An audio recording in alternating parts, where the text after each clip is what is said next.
writing a report, things like that.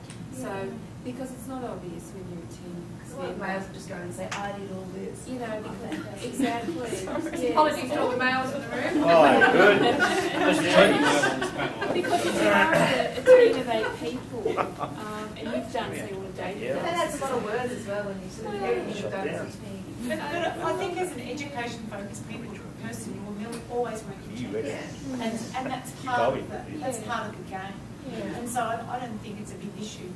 I think in fact, maybe you need to play out why that's important as an educational leader. That you're actually woodworking. In your publications and grants and what have you, they ask you have, but then you have to specify your percentages there. Like there's a box that you put in. But what worries me slightly is all of you have strong research backgrounds. I don't have any grants. Kirsten doesn't.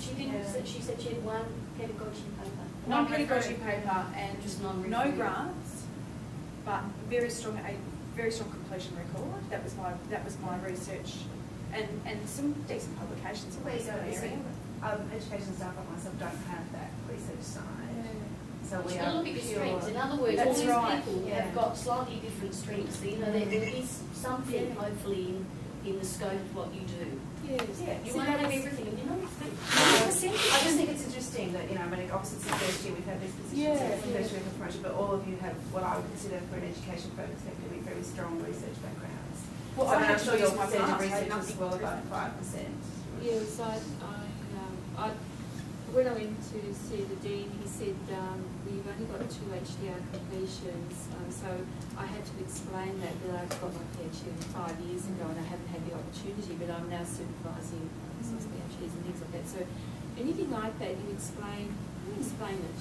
There's a section of relative to opportunity as well. well. Mine's part-time and I haven't got time. Well, that's relative to opportunity. There's a relative to opportunity section that has no word limit, and you can tick other, and you can talk about some of the things that may have prevented you from doing particular things. So, you know, I was saying I've got no time to write for grant applications because I've got 9 HDL students to supervise and I'm completely on. So I was actually saying, aren't I great in this area? That's why I'm not so great in that one. So I was actually careful how you I was being really strategic too, because you don't want it to be a big wind section. And also it seems to me that the referees are very important, and it really helps you if you've got someone outside. What was that? The referees are obviously very important. Yes, I had to choose 2. And they were both. No, one was in Queensland, one was international. But the 4 assessors were important too, and you were going level D. Level D. I remember that there were 4 referees. 4 referees. Do you choose assessors for level C as well? No, it's level D has 4 referees. And that was a little bit scary. But I had a lot of contacts because I had been out in the research world. I was lucky, yes. Oh, I was very lucky actually. You were so nice. Yeah. So I guess how do you choose? So if I'm going for level C, I need 4 referees. Do I kind of look around me and think he knows me well? Well, think about what they can comment on, and so someone that can comment on research, someone that can comment on your education, someone your service, you know, different aspects of the role. And if you're saying that you're mainly education focused, people who can attest to teaching, commitment to students, educational leadership, you know, those kinds of things. That's what I did too. What you're saying in your application, you want people to actually back that up. And I actually put that in my application. This person, you get to can tell you about this. Yes. Okay. So you get to justify why you've chosen them on the front pages, which is really good. That's right. That's what I do too. Any particular level of delivery, like if I'm going to see any my referee must be C above or? Yes, they should be at the same You're going to see, I think level. it's 2 Cs and 2 Ds. Is that what 2 Ds? I just went for as many professors as I could. I did, and so I actually had 2 professors, a level D and a level C. I just made a strategic decision that the more senior they were, and I was lucky enough that through Ethics Committee I've got great contacts who are very senior in the university, who I knew would be on board. But I picked people I knew would be able to tell my story, who know me long enough, but actually would say, this person is fabulous, why wouldn't you promote them? And if you try and be careful about what you say too, because if you're trying to say in your application that you've got an international reputation and the people you choose are kind of from Melbourne, you know, you've got to be careful with things like that too. Can I make another suggestion too? I mean, some of you might be thinking about promotion and not be quite ready right now. I'd have your application just sort of sitting there and wait till the time is right. I was really lucky. A lot of good things happened for me in a very brief window of time. And it was like, this was my chance. It was going to happen, it was going to happen now. In 2 years' time, you know, we would have been 3 years further on, and it wouldn't be there. And so I was lucky that I had some things that I could draw from to get the application together fairly quickly. So even if you're thinking, well, maybe I'm not going to make it right now, get your application there, and then, you know, something will come along, a grant will come, or something will happen, you'll think, yes, now's the time, and that's when you put it in. Yes, start collecting the evidence, build up your CV and collect the bits of evidence, and because it's very tedious at the end. That's spend 90% of your time, you know. Did you pull things out? I'm guilty of not having done, was it a professional development thing online or something? Video. Haven't done it yet. I've been here 6 years, but I've never done one. Yeah, that's a good idea, because you've got a whole lot of attachments. Yeah, I've been told you have to fill that in before you can think about promotion. You can't get promoted without it being up to date. So you have to put stuff in, and then can you use it? Is that useful? So I'm doing it very quickly. But you don't But want to she run, don't yeah, want to run the risk. They do. You don't want to run the risk. Yeah. It's optional as to whether you want to actually attach your full PDO record for that year. Don't they see it automatically when they're assessing? Isn't it something? No, that's your choice. You don't actually have to attach it to your... You don't have to. It's optional, but for some people it's useful because it'll talk about, you know, your future goals and how you're progressing toward those, and you know, for some people it can be quite valuable, but that's entirely your choice. So you don't have to worry about But that. you do actually have to be active in PDO, if that makes sense. That First job. yes. Yeah, get that up to date. Don't rush around and do it at the last minute like I did.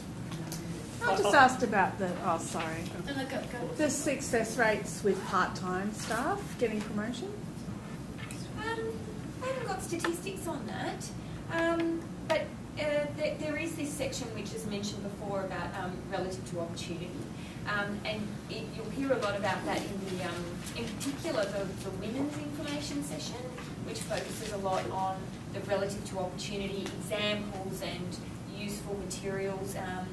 How to demonstrate, you know, because in terms of meeting the academic performance standards, you know, it would really be at a percentage. So, you know, let's say, I can't think of a good example, but, you know, if you were trying to meet a certain requirement over a period of time, let's say it's numerical, let's say, you know, you need to meet 1, although it's not really the best example for this group, but you would demonstrate that because you were part-time and you were, you know, 60% for this period, 80% for this period, 20% for this period, absent for that period, you would be able to show percentage-wise what your sort of quota might be.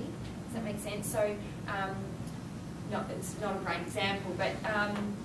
I just wonder about, have there been any part-time education-focused people that have been successful in promotion this year? I can't recall. To be honest, it's not something that I guess is focused on, really. I mean...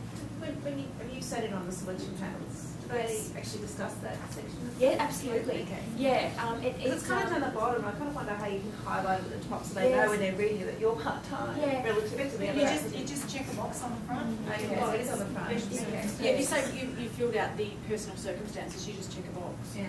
Because I was part-time up until about 4 or 5 years ago. And so I just gave an average service fraction to date. Yeah.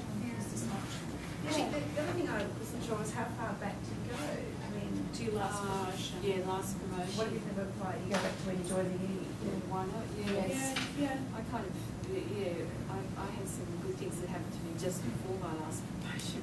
So it's still relevant if it was way back in 2000. I can refer that and say that was fantastic.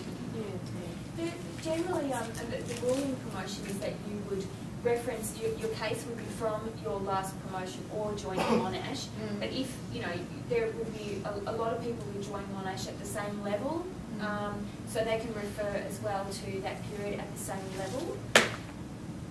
So let's say you join Monash as a level B and your previous appointment with another university was also a B. You'd in fact be referring, that's why they say your last promotion, because it would also refer to that period as a level B before you joined Monash. But if you joined Monash at a level higher than what you were elsewhere, you'd start your case from there. And you really would only reference things that happened before for that if they're having a significant impact on your current work. You know, I used to be on ethics and I used to be an academic board, but that was a long time ago, so 2001 to 2004, and I feel that that's not important. And you know, I guess I need to sort of work out when they're reading the application, is that important? Yeah, I think you've got to be strategic, yeah. and you don't put everything in, because if it looks like, well, you can't, but if it looks like you're doing a whole lot of stuff and they think, well, why have you stopped? Yeah. You know, you've got to think about, I think you put in what makes your case and you leave out the stuff that doesn't. I'm just aware of the time, and I know, Kevin, you had your hand up. I was just going to suggest that in terms of your PDO, I think you need to talk to your faculty. I'm Kevin Tam from BizEcho. I'm an elected member of the Senior Lecturers Promotions Committee, and we received the PDOs this year with the applications. And even with some of the people, there were inconsistencies between the referee and what was necessarily in the PDO with the comment. So I think you need to check your faculty. Yes. Just about touch Wayne in physiology. Moving across to education focus, the chances of us or yourself having HDRs are just about non-existent. So how do you go about ticking that box? We don't have to tick the HDR box. I added mine in because my HDR load was so much higher. I had professorial level supervision load, so I thought I've got to sell it on that. So that's the only reason I put it in there. And I'm also in a department that gets a lot of HDRs. So I was able to do that, but my publications are pretty, like, I'm lucky if I've got one here. Do you know what I mean? So you can't do everything. So I played to that strength, but while also saying, you know, on the grants table, there's not a single thing listed on it. So you can leave tables blank. I left it blank because there's no grants. So you would do something else, or your percentage, because I put my percentage for research to encapsulate that, but you would perhaps make your percentage for education around about the 85% that you're allowed to do, you know, and play with that. Just how does everyone feel? Because we have gone over time. I've got to go. We've both got to go in a minute. Yeah. Okay, all right. So will I take the questions rather than breaking for lunch? Would you prefer me to do that? Put up your hand if you mean yes. There is lunch out there. Everyone's pretty hungry. Maybe could we possibly take your questions? Do you talk personally to the people? Because it looks like people want a break, really. Well, I'm more than happy for people to email me or ring me. Kirsten McLean, MCLEAN, Arts Faculty, good. And if you're going to buy quiz, you can always approach me just outside. And just one final message. MCLEAN. Thank you very much to everyone who sent in their profiles. We've made a Google site for education focused role people, and after this meeting we will be sending a link to that site.